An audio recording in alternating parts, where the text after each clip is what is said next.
Constitution میں جو مختلف رائٹس ہیں، انسان کے حقوق ہیں، چاہے وہ زندگی اور اس کے تحفظ کے حوالے سے ہو یا اس کی زبان اور تعلیم کے حوالے سے ہو، ثقافت کے حوالے سے ہو، شکوار انہوں نے روشنی ڈالی۔ میں صرف یہاں تھوڑی سی اپنی برادری کی نمائندگی کرتے ہوئے چند کلمات عرض کرنے کی کوشش کروں گا۔ یہ اپنی جگہ اس کی اہمیت ہے کہ ہمارے ہاں جو ہے وہ human rights commission of Pakistan کی رپورٹ کے مطابق 2021 کا جو سال تھا اس پہ ٹارگیٹ کلنگ کے اس میں 100 لوگوں کو مارا گیا، اور ٹارگیٹ کلنگ ہمارے ہاں ایک ایسی لعنت پیدا ہو چکی ہے۔ آج بھی ایک کیس ہے کہ اس میں لکی مرم کے علاقے تاجزئی میں ایک FIA کے افسر کو ٹارگیٹ کلنگ کا نشانہ بنایا گیا ہے۔ اس میں کوئی تخصیص نہیں ہے، سرکاری افسران، قومی زعماء، قومی مشران، قبائلی ملکان، بہت سفید ریش، سفید روغ ہوئی درانہ خلق، وہ لوگ جو ہے اس کا نشانہ بنائے گئے ہیں۔ ان کیسز کی نہ کوئی سنوائی ہوتی ہے، نہ کوئی پرسیویشن ہوتی ہے، نہ کوئی FIR ہوتی ہے۔ یہ چیزیں جو ہے یہ اگلے دن ہی جو ہے کوئی نیا واقعہ ہو جاتا ہے اور وہ پرانے کیسز سارے لوگوں کے ذہنوں سے محو ہو جاتے ہیں۔ اس کی کوئی ابھی تک ہم نے کوئی ایک لحاظ سے جس طرح مختلف لوگوں کو استثناء حاصل ہے اس ملک میں کہ ان کے خلاف اگر کوئی جرائم ہوتے ہیں تو ان ملزموں کے ایک استثناء حاصل ہے، اسی طرح یہ ٹارگیٹ کلرز جو ہیں ان کو بھی ہمارے معاشرے میں استثناء حاصل ہو چکا ہے، کیونکہ ہم نے نہیں سنا کہ کسی نشانہ بنائے جانے والے مقتول کے ملزموں کو گرفتار کیا گیا ہو، ان کو سزا ملی ہو۔ اور یہ نہیں ہے کہ یہ جب دہشت گردی یا اس کے خلاف جنگ ہو رہی تھی تو ان دہائیوں یا ان سالوں کی بات ہے، یہ ابھی تک یہ سلسلہ جاری ہے۔ اور انور صاحب نے مسنگ پرسنس کی بات کی، یہ بھی ایک ایسا ایک ٹریڈیشن بن چکا ہے جو کہ ہمارے اداروں نے غیر محسوس طور سے یہ اپنے اندر جذب کر لیا ہے، اس کو قابل قبول حیثیت دے دی ہے۔ اب یہ کوئی نئی بات بھی نہیں رہی، اور معاشرے میں اس قسم کی مزاحمت بھی ان جرائم کے خلاف ہمیں نظر نہیں آتی۔ تو یہ ایک بہت تشویشناک بات ہے کہ تیسرے درجے میں جس کو جمہوریت میں سب سے ایک بنیادی اور مرکزی حیثیت حاصل ہے، جس کا نوریب صاحب نے ذکر بھی کیا، آزادی اظہار رائے، فریڈم آف سپیچ جو ہے، اور اسی کے ساتھ ہماری جو صحافت کی آزادی ہے وہ بھی لازم و ملزوم حصہ ہے۔ تو یہ گزشتہ سال سے اور وہ سلسلہ ابھی تک بھی جاری ہے۔ یہ اس ملک میں اگر میں کہوں کہ تاریک ترین سال رہے ہیں اس حوالے سے، اور جتنی بڑی وائلیشن انسانی حقوق کی اس حوالے سے ہوئی ہے تو شاید ماشاء اللہ کے ادوار میں بھی ایسے کم ہی سال گزرے ہوں گے۔ آپ کو پتہ ہی ہے کہ ایک وقت تھا جب آزادی اظہار رائے کے حوالے سے باقاعدہ 182 ملکوں میں سے پاکستان کا نمبر 142ویں نمبر پہ آ گیا تھا، اور ملک میں ایسی صورتحال عملی طور پہ بن گئی تھی کہ ماشاء اللہ میں تو ہم سنتے آ رہے تھے کہ ڈیلی بیسس پہ ہمیں باقاعدہ افسران جو ہے وہ باقاعدہ یہ فلاں خبر ہٹا دیں، فلاں خبر لیڈ کر دیں، فلاں خبر بالکل اس کا بلیک آؤٹ کر دیں، یہ انسٹرکشن ہوتی رہی۔ لیکن اب اس نے جدید شکل اختیار کر لی، اور پیمرا وہی پیمرا ہے جس کے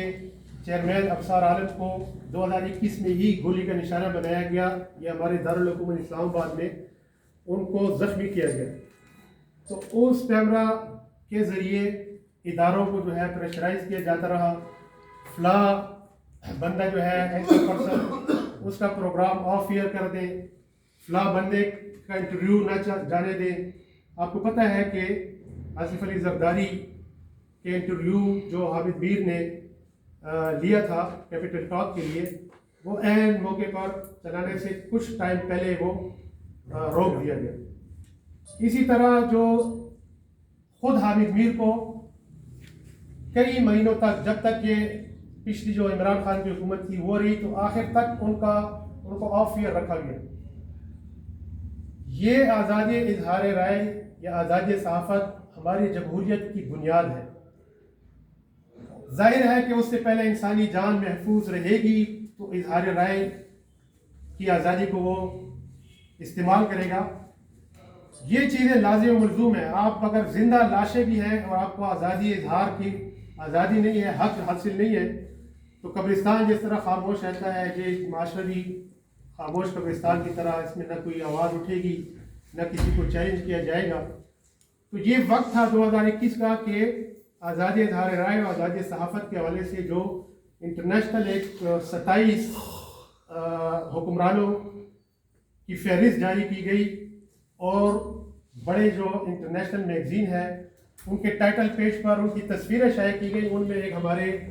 سابق وزیر اعظم عمران خان کی تصویر بھی تھی, اور یہ شرمناک مرحلہ پاکستان کے حصے میں بھی آیا کہ پاکستان آزادی اظہار رائے اور آزادی صحافت کے حوالے سے جو کمزور ترین ممالک ہیں ان کی صف میں شامل کیے گئے. لیکن یہ باتیں اس تیزی سے پھیلائی گئیں. فواد چودھری صاحب وہ ملک کی میڈیا کو سعودی عرب اور چائنا کی میڈیا بنانا چاہتے تھے. انہوں نے بارہا ان عزائم کا, ان خواہشات کا اظہار کیا کہ کیا ضرورت ہے اتنے بہت زیادہ نیوز چینلز کی, اور کیا ضرورت ہے, ہمیں تو بس فلاں چیز کے لیے حکومت کا ایک پیغام جو ہے لوگوں تک پہنچانے کے لیے سرکاری جو میڈیا ہے وہ کافی ہے. تو کہنے کا مقصد یہ ہے کہ یہ سال ہمارے ملک پہ انسانی حقوق کی پامالی کے حوالے سے جیسے تاریک رات ہے, سیاہ ترین رات ہے, وہ گزری ہے. اور جس طرح انور زید صاحب نے کہا کہ نہ صرف صحافیوں کو, پولیٹیکل ورکرز کو اور اکیڈیمیا کو, بلکہ ہر شعبے کے بندے کو, فرد کو اپنے ذہن کا یہ شعور ضرور بیدار کرنا ہوگا کہ اگر کوئی ایسی پولیٹیکل تحریک نہیں ہے, کوئی ایسی ایکٹیویزم نہیں ہے, کوئی مزاحمت نہیں ہے معاشرے میں, لیکن کم از کم آپ کا ذہن جو ہے وہ کلیئر ہو کہ دنیا میں ترقی یافتہ ممالک وہ انسانی حقوق کے حوالے سے آگے چلے جا رہے ہیں,